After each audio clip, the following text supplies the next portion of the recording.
for early childhood professionals. Her passion is giving children, families, and staff the tools they need to be highly successful. I have known Kathy Massey since 2011 and have known her to be extremely knowledgeable, never afraid to offer her knowledge when asked, and also to be an advocate for children, families, and educators across the state. It is my pleasure to introduce Catherine Massey and to welcome her to sharing her workshop with us. Kathy. Thank you, Hillary. That was very touching, and I appreciate the kind words. I hope that something I say today is going to be helpful to you all. I know funding is always important when we're working in early childhood. Sometimes the money is just not there to do what we want. And so I'm hoping that you're able to find a grant, and then the most important thing after you find the grant is to get it, right? So we want to make sure that you are able to do that. One of the things that I did when I was in college was I worked part-time on my college breaks at MCV in the Department of Neurosurgery. And they were going for a grant from the National Institute of Health for a head trauma center. And that was my first introduction to grant writing because I was helping with that process.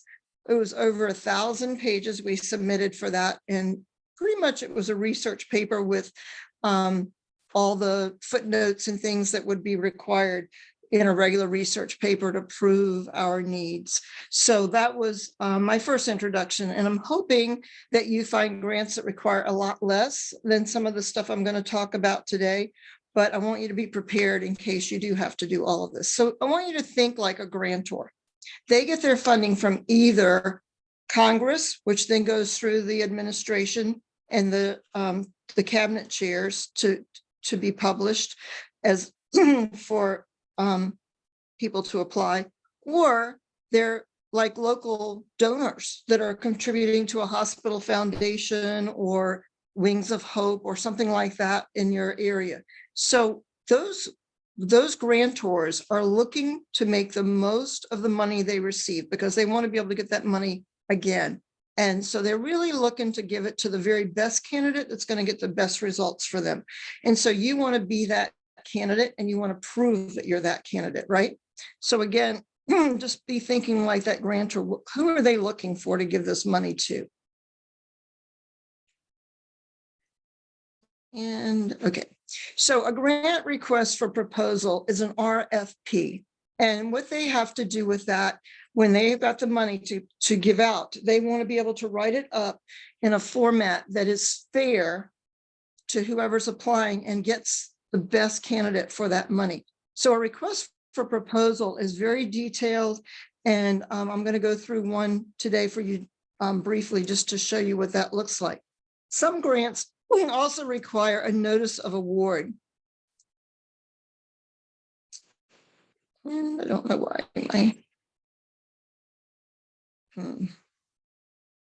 Okay. And then a letter of intent. So the letter of intent is an intention to apply, and that's usually requested before they actually allow you to apply for the grant. So it's like a little mini application. There's a needs assessment and a small draft of your plan, and that weeds out the poor grantees. So only the ones that look like really good candidates are then asked to apply for the grant. So if your grant requires a letter of intent, make sure that you follow that exactly and that you're giving your best answers on that. It's usually only a couple of pages, maybe 4 or 5. It's not a huge proposal because that comes later. But you want to do your very best on that. So grants.gov, I'm going to take you to this website. This has all the government grants that come from Congress to, no, that's not what I want to be at.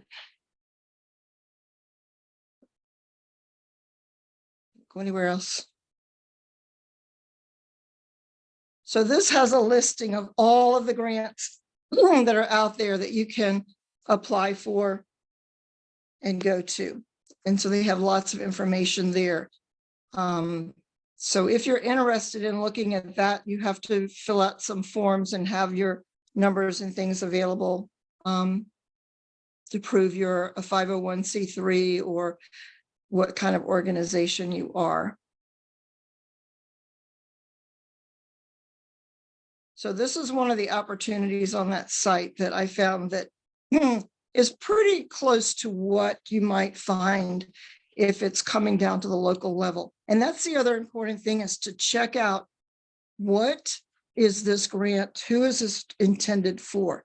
So usually the synopsis will tell you that this is a grants notice, the funding opportunity title, the posted date, when it's due, the award ceiling. So you can see here it's 250,000. And usually the smallest grant they'll give is 200,000, the award floor. And the closing date for this is August the 11th. And then it talks about who's eligible.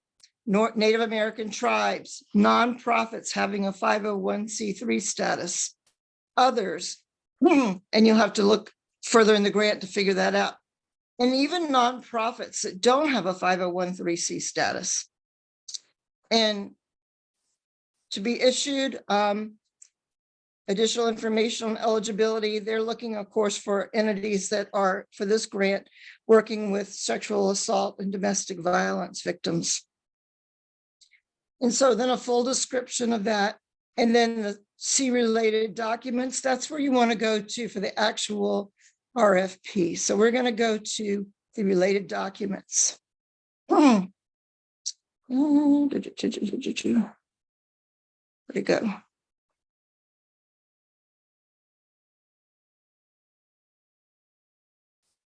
We're going to the related documents.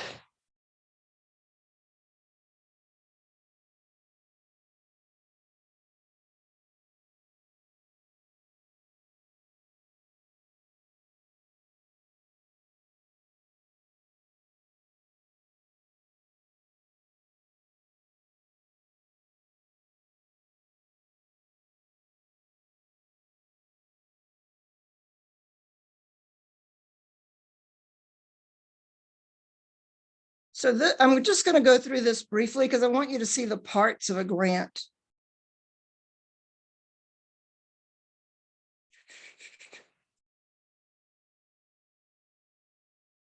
Oh, I took us there in the middle. So there's a table of contents that talks about all those parts. And then it talks about, again, read the entire notice. I'm going to talk about that in a minute. The description of the grant, the target audience, who they're expected to serve. So these are the things that I want you to look at. See those definitions? That's something you want to pay close attention to, is any keywords, any definitions they have. You're going to want to pull those words into your document, and you're going to want to use them the way they intended, and you want to address them, because if they bother to put those words in their RFP, they want you to address them, right?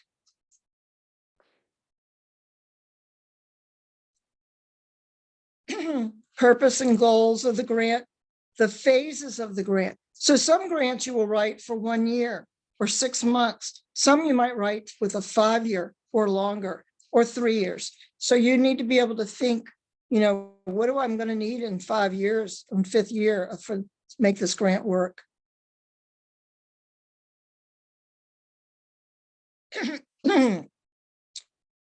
And I'm not going to take time to go because it's pages and pages, but I want you to see some of the pieces of it. Who's eligible to apply? A whole section on that. What's required in this grant for cost sharing or matching? And it's a required electronic application submission, meeting the deadline, all very important. Application submission information, content and form of it. Again, we'll talk about those parts later.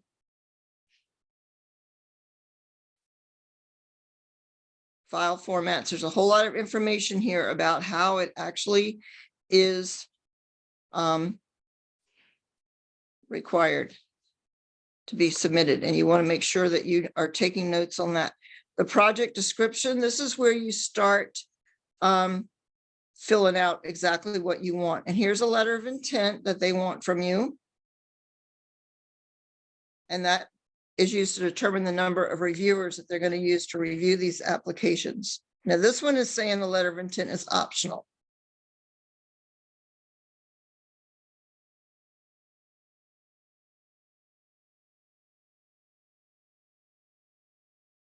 Plan for oversight of federal award funds and activities. They want to see that. They want a logic model, which we'll talk about. A dissemination plan.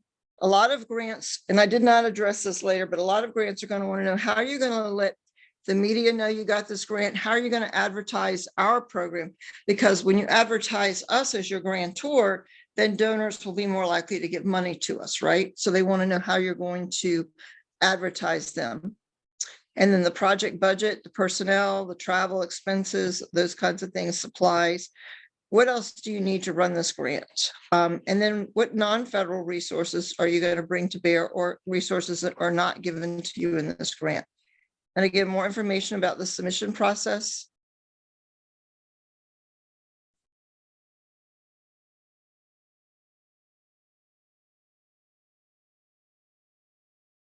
Trying to get to the part that talks about, okay, so the application review information. This is the criteria that the judges or the reviewers are going to be using to pick your grant. And so you want to really be looking at this section hard, and you're going to see they're going to give 5 points for your needs for assistance and your objectives. They're going to give 5 points for the outcomes you expect. They're going to give 40 points to the approach. So yes, you want to be able to fully address and pick up every point, because you want 100% of the points to beat out anybody else. But you also want to look at, okay, for the approach, they're going to give me 40 points for that. So they expect a lot of information in this piece, right? And then how are you going to evaluate your program to make sure it worked? That's 15 points. And then your organizational profile. They don't want to give a grant to an organization that's going to be a poor recipient of the grant and not be able to carry it out. So they want to see that you've got a lot of good organizational structure there. And so they're going to look at that hard. And so 25 points is for that. And then budget and budget justification is 10 points. And then they talk about the review process. So I just wanted to go through that really quickly to show you the parts of a grant, so that you would have an idea of that.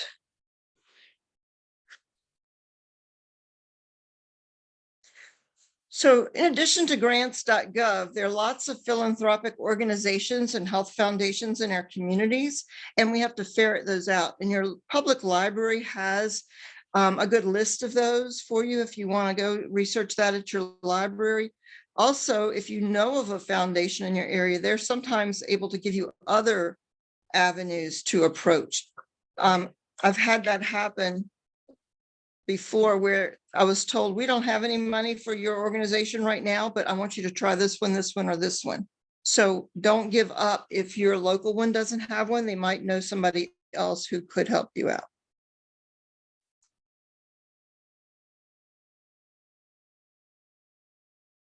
So the biggest thing to determine is if this grant is appropriate. Just because a grant is out there, you may not want it. Grants are a lot of work. And they're a lot of work after you get it to make sure that you're reporting what you need to do and you're keeping track of the outcomes you need to do and all of that. So if it's not a grant that your organization is going to use well, that's not going to help your organization, then you don't want to do it. So be very careful to read through that RFP and determine, does it meet our organization's needs? Or am I adding some other additional focus that I don't really need to do for my organization? And so that's really, really important. Because it can expand what you're doing and be great, or it can expand what you're doing and take away from what you're trying to do. And then you have to make sure your organization is an appropriate eligible applicant, because if you go into grants.gov, some of those are designed for state agencies. Some of them are designed for national agencies to take on. Very few of them are federal to local. Head Start is a federal to local. That one I just showed you was a federal to local. Most are not. So you want to make sure that you are the right target audience for a grant. And then this, I can't emphasize this enough. You want to read that carefully over and over until you know it by heart, because every word in that RFP was crafted with a reason, and it wasn't just put in there for the heck of it. So read it carefully. That's why I've been in it. Read until you feel confident you know each part. I always go through and highlight those key terms that I want to make sure I'm going to use and address, right? Make notes of how this relates to your organization's proposal and how you're going to address those. So if I see something in there as I'm reading and I go, oh, we already do this, and I'll make a note, or I need to address this. How am I going to do that? So, I make a little note to myself as I read through the grant of what I need to address. This is the most important part of a grant. And I know if you're a Head Start program, you do needs assessments and they drive you crazy, but they really are there because you've got to prove you need this money, right? And if your community doesn't need the money or your organization doesn't need the money, then you don't need the grant. So you've got to be able to prove beyond a reasonable doubt that you need that money. And remember, I talked about the neurosurgery grant. That's what that whole research paper was about, was the needs assessment. So it's a huge piece. And don't just make it a generic community assessment, but you want to make sure, even if it's generic, that you start bringing in some additional pieces that address that grant's goal, because they've got a goal out there for their funding and they want to meet that goal. And your needs assessment has to address that. So even some grants now have a data form that they want you to fill out with community data so they can easily compare needs of areas. So, you might not be the biggest needy area that they're looking at, and they want to compare that easily. So sometimes it's up to you, which I like better because I'm not being compared with what data they want, but some of them may want that. And then you always want to tell them in your narrative where you're getting that data from or that research from. So if you've used a research article or you've used data from some survey or something, that you want to make sure that you're stating that. One of the grants that I've been able to get for several years is a grant for nutrition to work on childhood obesity in our program and in our county. And we know that that's a big issue with our children. And so there's tons of research out there on that. And then there's tons of data that I can get from state, and our community has a health data bank as well. And so you can pull those kinds of data and some research to support, but you want to give the references. And then survey your clients. If you don't have good data, survey your clients and get that data. How many of you all need this service, kind of thing? And then you can even get some anecdotal comments that you can put in your grant from that as well. So you can get data and the anecdotes.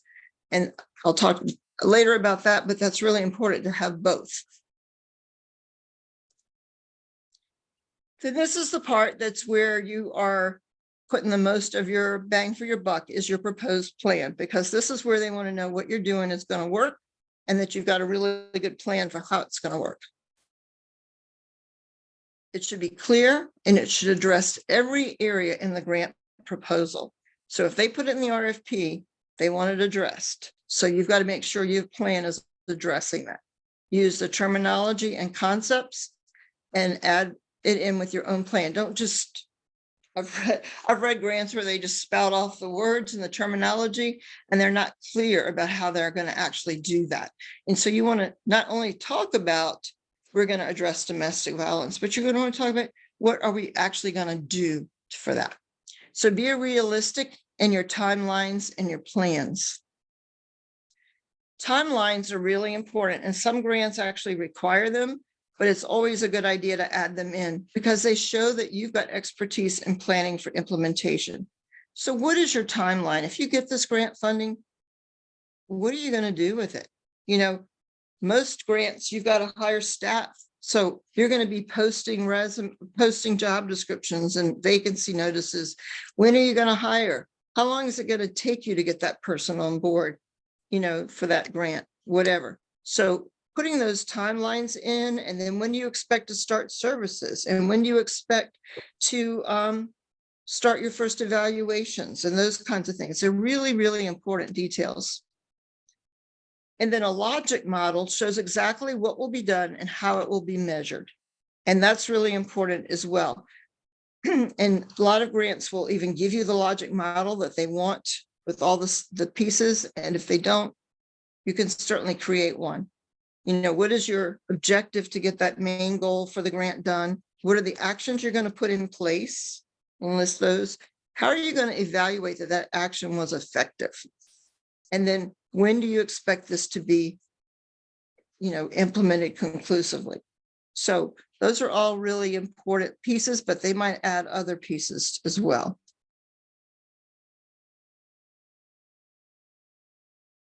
And the next part that's really important is your budget and your budget narrative. And this is where you can make the most mistakes. And so you don't want to make mistakes in your grant application. You don't want misspellings, and you don't want budget mistakes, because then it looks like you don't know what you're doing. And we don't want this. So your budget is usually submitted on some form that's provided by the grantor. But if it's not, you can put it in an Excel spreadsheet by whatever category the grantor lists. So they like, certain categories for their different grants. Of course, federal grants all have certain categories that you follow. The state has different categories that you follow. So again, look at what their budget form is and what categories. Usually it's personnel, fringe benefits, supplies, equipment, things like that. The budget narrative includes rationales and calculations that match the categories in the budget. So your budget narrative is the piece that follows the budget, and sometimes it's part of the budget, and sometimes it's a totally different next couple of pages you attach behind the budget. But it talks about why do you need that item, and then how did you calculate how much that was. So why is it critical for this grant? And then clear calculations. So the judge or person reading the grant should be able to arrive at the same answer, and it should match your budget.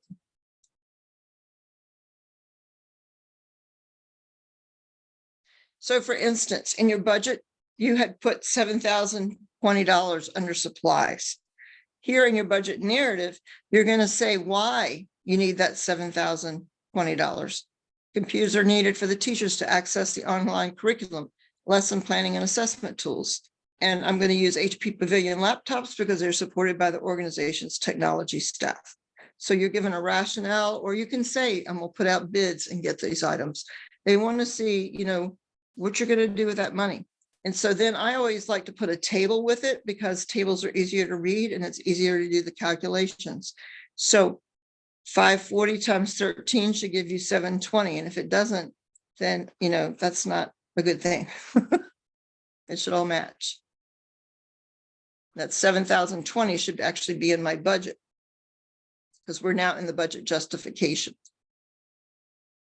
So let's say I need teacher assistants. I need a teacher assistant in 4 classrooms. And why do I need that? To meet the state required adult-child ratio for supervision and instruction. So there's a rationale for why I have to have this. And then how do I figure that? The salary, how many hours, how many weeks, what is the average salary per person, and then the total. So somebody could sit there and quickly use their phone or their calculator and check that this is correct. And it, again, that 131,692. Oh, and then I've got FICA below that. I'm sorry. I'm blocked here. There's FICA below that. So that adds up to $131,692.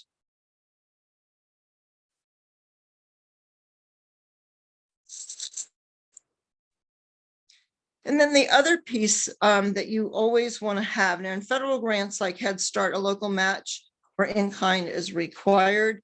Some other grants may not actually have a percent. In Head Start, it's 20% of the whole total grant, which is actually 25% of what's awarded.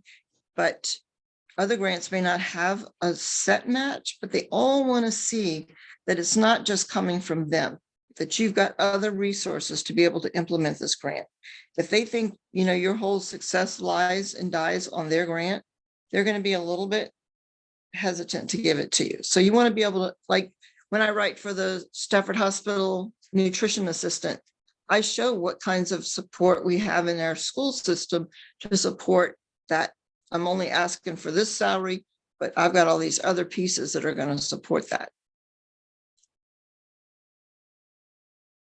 And you want to show the calculations just like you did in your budget justification. So you're going to do a budget justification for those.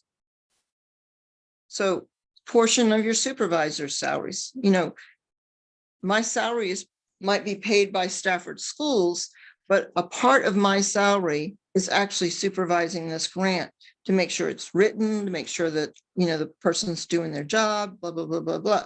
And so even though it's not coming out of this grant, I can show it as a local match for this grant. And so I want to be able to do that. And again, that's confusing. Some people think that when you put this in as a local match or in kind, that that's actually coming from the grantor. No, it's saying I am already getting this money from my grant, from my organization, and I'm using it to support this grant that I'm asking for. It's not additional money. Or maybe I'm using printing, phone, or utilities, right? That are already being in my program that are going to be used for this local match or in kind. I wouldn't be able to charge all of my utilities. What part, and that's where your budget justification comes in. What part of your building is going to be used for this? What percent of that of your square footage? And then you have to figure out all those calculations. If 5% of my square footage is being used for this new grant, then 5% of my utilities can go for a local match for that grant. If in printing and phone or whatever. So, you've got to have a rationale for why you're saying this is a local match. And then, think about maintenance or technology support. Who actually does the maintenance on your building? Who actually does your technology support? And that can also be counted as part of your in-kind. Again, not the whole thing. That same percentage that you calculated would be used for that. And you want to be able to prove that and show that. And then other supplies or services you're putting toward this grant that are not coming from the grant, such as, busing our students or things like that, that are important. So what can you put in there that shows you're supporting this grant and it's cost allocated to the grant appropriately, that you're not just saying this pot of money and not saying why it's the allocation is appropriate for this grant.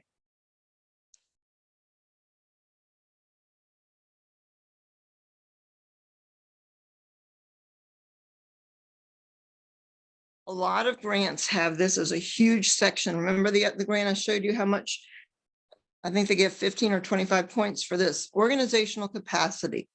They always want to know that your organization is strong enough that I'm not just giving this money to a fly-by-night group that's going to take the money and run. I want to know that this organization has a capacity to do this grant and do it well, and that my money is going to be well spent here.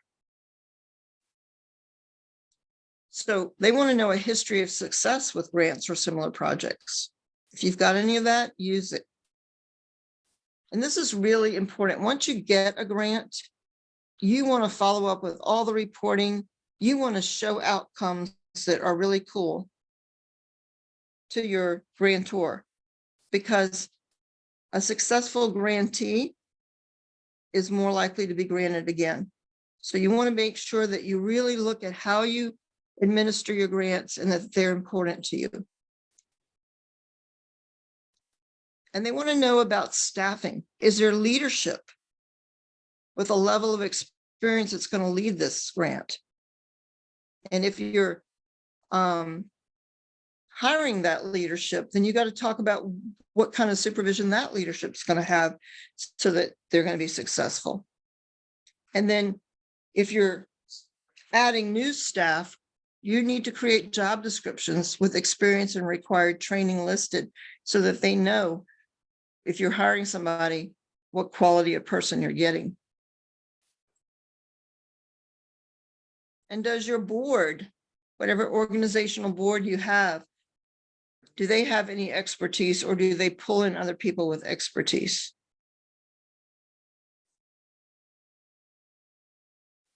This is really important. Do you have enough fiscal staff to have segregation of duties? Or does one person get the money in, pay the bills, and take care of all the finances? And nobody overlooks that, because that's where graft happens, right? So even if you got the most honest person in the world, sometimes circumstances develop in their lives and they need that money desperately, and all of a sudden it happens. So just be careful that you've got segregation of duties with fiscal. Do you have legal consultants? And that's really important. It might not be somebody in your organization, but it's somebody you go to when you have a legal issue. You know, lots of times a lawsuit can bring down a whole organization. Do you have human resources staffing to help with, again, those issues that arise with employees so that things don't become an issue that could bring down your organization? Do you have maintenance and technology assistants to help with your program? Those are all, if you have those and you can put them in there to show all that, that's really important. And then the other piece they want to know is a history of your fiscal soundness, prior audits. Mention those, talk about, we've always had a clean audit, or we've always done well with their fiscal. And some grants even require you to send that audit up. Most actually require you to send that last audit up to them.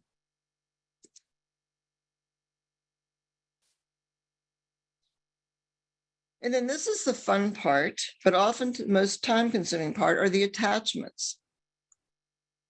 You want letters of support because you want the grantor to think, gosh, this organization, it really has all this community support and they will really get the job done. So send your partners that might be involved with this, or your partners out there in the community, a draft letter, because you don't want them to have to create the letter themselves. It takes too much time and they won't be as willing to do it. But oftentimes I'll send them a draft letter and just say, add a couple sentences here about how you see yourself partnering with us, or that kind of thing. And then if it's going to be a partnership required by the grant, then you want an actual formal MOA or MOU written that says, our organization is going to do this, the partner's going to do this, and it's signed by both parties. That should be attached to the grant. For instance, we get a children's insurance outreach grant from Mary Washington Hospital Foundation or Stafford Hospital Foundation now, and Potomac Health Foundation. Both of them contribute to this. And so we have an MOA with DSS, and we have a unique program with DSS that is unique in the country, which helps us get the grant, is that we have a person hired by Stafford Schools who's our children insurance outreach person, but she also works half her time at DSS as an employee of record, not an actual employee. So she's not paid by DSS, she's paid by this grant, and she's an employee of Stafford Schools, but she's also considered an official employee of DSS, so she can have access and she can do all the eligibility applications for Medicare and Medicaid and those kinds of things. So Medicaid, so she can help with FAMOUS and all of those applications, as well as doing the outreach. So it becomes seamless work for the families. She's helping them take their application, and then she's actually can process it. And so it really makes for a great partnership. But we have an MOA with Stafford Department of Social Services for that partnership. Resume. Include at least one person who's currently part of the organization who's going to be supervising, or some solid person there at your organization that you can show is going to be behind all this. Again, you might be hiring people, but you want to show somebody is behind this effort. And you want to show their expertise. And again, job descriptions of any staff to be hired, including experience and certifications.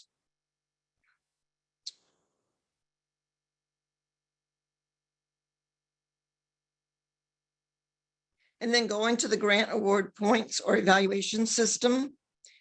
Again, your goal is to get 100% of the points. Align your proposal to fully address the grant award criteria. Weight your responses and details to the point system. If they're given more points for something, you want to make sure you're very thorough and get every one of those points. More points means more details. The biggest problem, and that one that I've had, and I've had grants rejected because of it, is I assumed because it was a Head Start grant that the judges knew something about Head Start, right?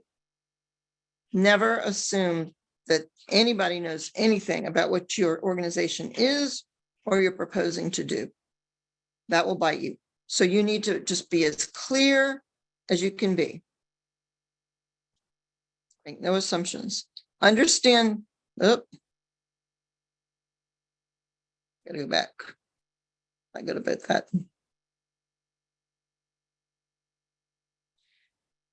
Understand, sorry about that. Understand that grantors have limited funds and they're going to put those funds out where there's a better return for investment, right? So how are you going to be the best return for their investment? Grant outcomes or more donations for them to their grant funds. If they can prove, because they submit annual reports to their grant to the people who donate, they're donators, I guess. And they want to be able to say, look what this grant did. Look what this grant did. Donate more money to us.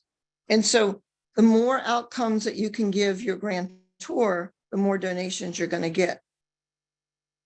And whether that's at a state level, and we're trying to prove that our kids are doing great with the state funding, or the federal level, and we're trying to prove all these outcomes that we're getting for our kids at the federal level, it all boils down to, if you want more money in the future, you got to show that you got the grant results now, right?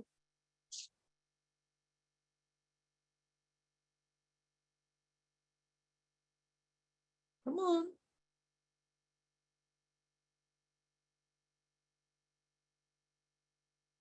Playing with technology here, guys.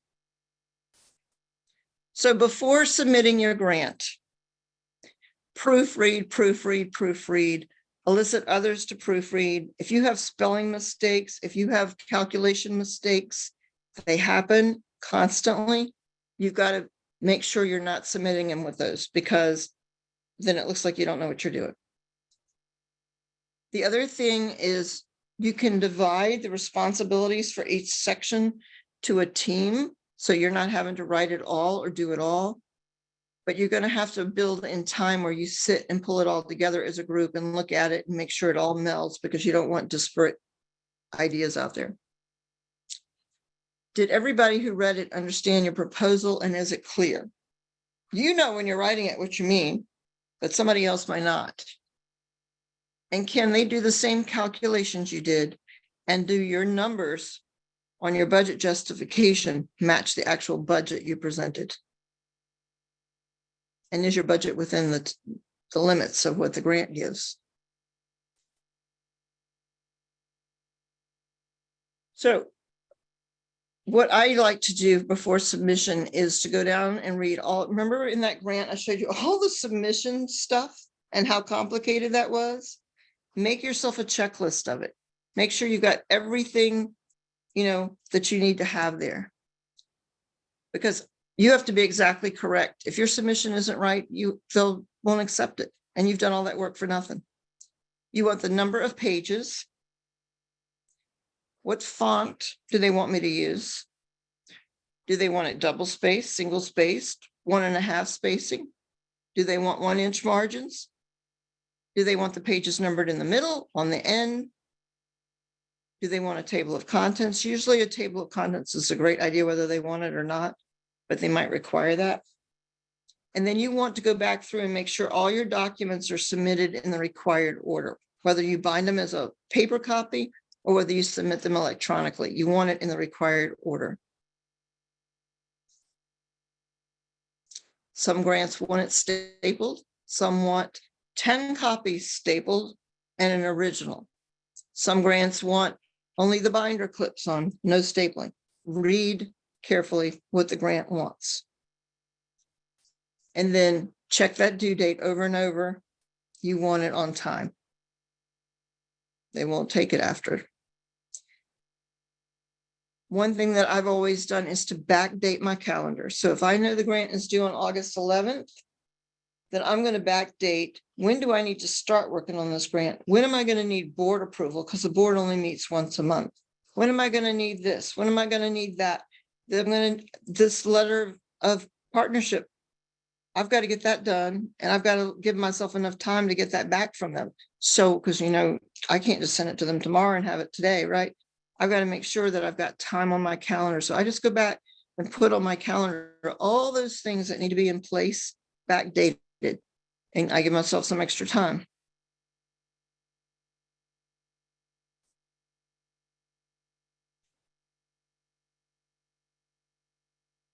So important things that are going to make your grant stand out from everybody else's data. Real proof and your needs assessment and what you're telling them, your SMART goals you write that are going to be data driven to show that you've gotten the outcomes you thought you were going to get. How are you going to use data to show what you need and to show you're doing what you're supposed to be doing? And then anecdotal things. Those are incredibly powerful. That's where you get at the heartstrings for people, right?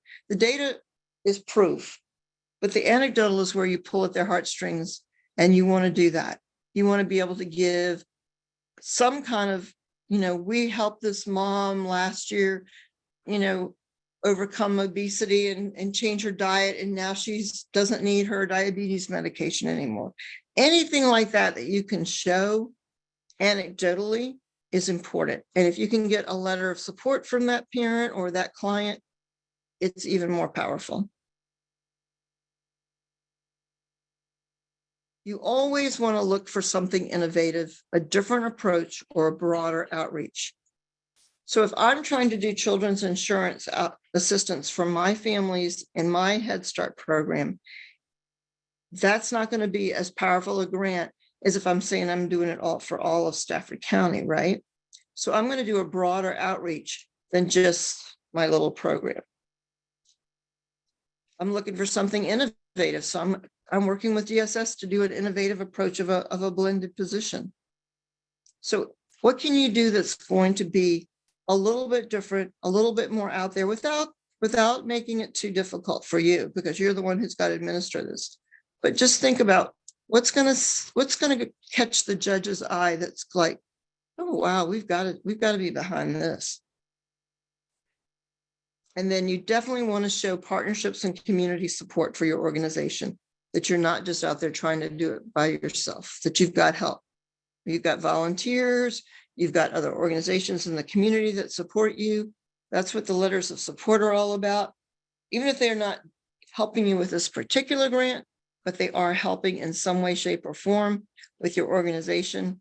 You know, we've worked with XYZ organization for 20 years, and they're just always been so supportive of children. That's a fine letter of support. It doesn't necessarily have to relate to the grant. If it does, that's better, and be so convincing that whoever reads this grant can't say no to you, right? So go back and reread your grant and say, what would make it even more important to somebody reading it? And that's all I have to present, but I'm willing to answer questions or see what anybody has to say. Maybe somebody has some information to share that they would like to. Thank you so much, Kathy. We do have one question so far, and it is, Would it be helpful to copy those definitions into your RFP before you start writing to craft your response around them? So basically cut and paste part of the RFP, um, and just use it. Absolutely. It's a great idea. Just don't cut and paste the RFP and leave it at that. They'll go, oh yeah.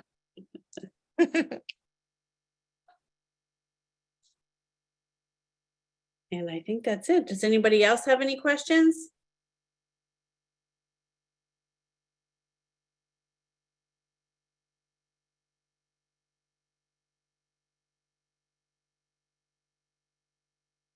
I have a question in the Zoom chat that said, are there any surefire heartstring pulls statements that you can make? So is there anything that, any hints you have that would be the more convincing part? Sure. So, anytime you can show you change somebody's life, right? I mean, what's going to make people donate to a fund? Or what's going to make Congress give money? Right? They want to know that they're changing something important. So most of you all are hopefully working with young children, right? So what heartstrings are there around that? A ton. So find those things that have made a difference for your kids. Talk about those. Get your clients to talk about the difference your program made for their kids. Why is your program important to them? Anything that you can think of. And, we've all got stories of parents that we were able to provide parenting support to that made a difference, or, that you're a child that you saw come in this way and left that way. Those are important points to always bring up and use.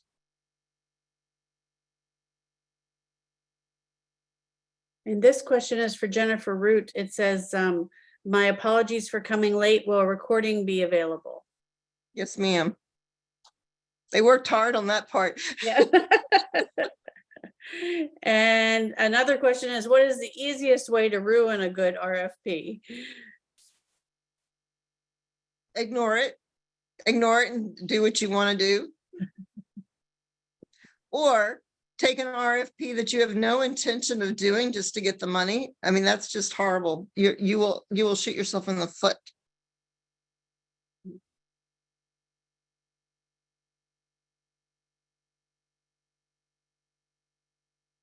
And I'm looking, and so far that's it.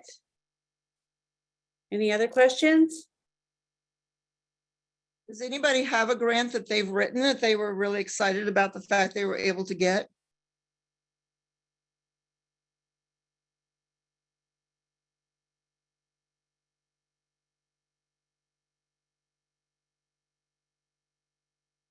I think the more we can share those stories, the better. Mhm. I'll share. This is Beth Anderson. I work with, I serve on VACI, but I also work in my regular job as the Director of Professional Development for a local nonprofit. Oh, Beth, you dropped off, I think. Beth, we missed you. I want to hear what you have to say. Can you hear me now? Yes. Okay. I'm having spotty internet, so I apologize if it happens Okay. again.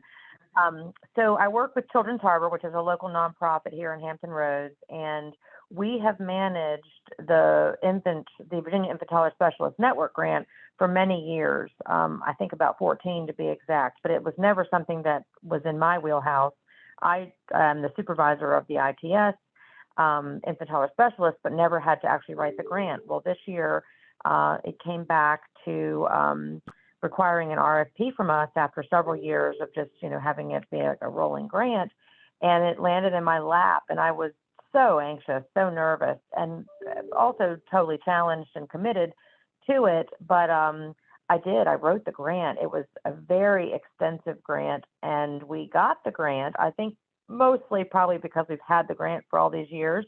But what a great experience for me, because it was a really big grant and also a very important grant, and one that I really had not had any experience in doing that. But as I've listened to you during this session, a lot of what you're saying makes such good sense, and I wish I had connected with you prior to struggling through that process. But we did get the grant, but what a nail-biting experience, and I don't know that I have any pearls of wisdom so much as to say that, as Kathy had mentioned, the letters of support, having those drafts in place and asking your partners to customize that was really key in getting the responses, the quick responses that I required from our partners. And then also reading that fine print, because there were a lot of weird little things that they required in the RFP that had I missed it, and wasn't really anyone else on my team working with me on it. So I really combed through it and spent a lot of time reading and rereading the grant before I ever got started, because I wanted to be sure that, we had the page numbers in the right corners, if that was a requirement, and, certain font and certain margins. There were a lot of requirements on us that blew my mind, but now I see that that's really more commonplace. So really do pay attention to those greater details, because that really could have boxed us out of the grant when we spent so much time investing in creating it and we wanted to maintain it, but to be denied for something small like that would have really, I probably would have run away and hidden. So yeah, that's such a good piece of advice. Beth, thanks for those comments, because you're exactly right. Rereading and rereading that application process and knowing exactly what things are required is so critical. Yes, it really was for us. Kathy, there's another question. Are there any good grants finding resources aside from grants.com, grants.gov? You might have missed at the beginning, I was talking about go to your public library. They have a list of grants out there, and they can help you research what might be appropriate for your organization. And then go to your local community philanthropic organizations. Even if they don't have something appropriate for you, they might know of another grantor in the area, because they have a network among themselves that they know each other. And I've even had them refer me to other grantors when they couldn't help me. And I have another note that says that the recording will be available on Facebook and on the VACI website.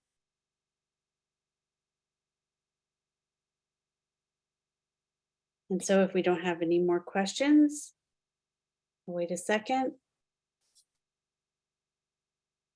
And I want to thank you, Kathy. I know that this has been talked about for so long, getting this grant webinar up and running. And we are just so thankful to have you and all of your expertise. Well, thank you. And I wish all of the programs out there that are working with children the very best success and as much money as you can possibly need for your organization, because the work you're doing is so important. And we just got a Thank you. comment. Thank you so much. This was very helpful and informative from one of our participants. Great. Thank you, guys. Thank you. Bye.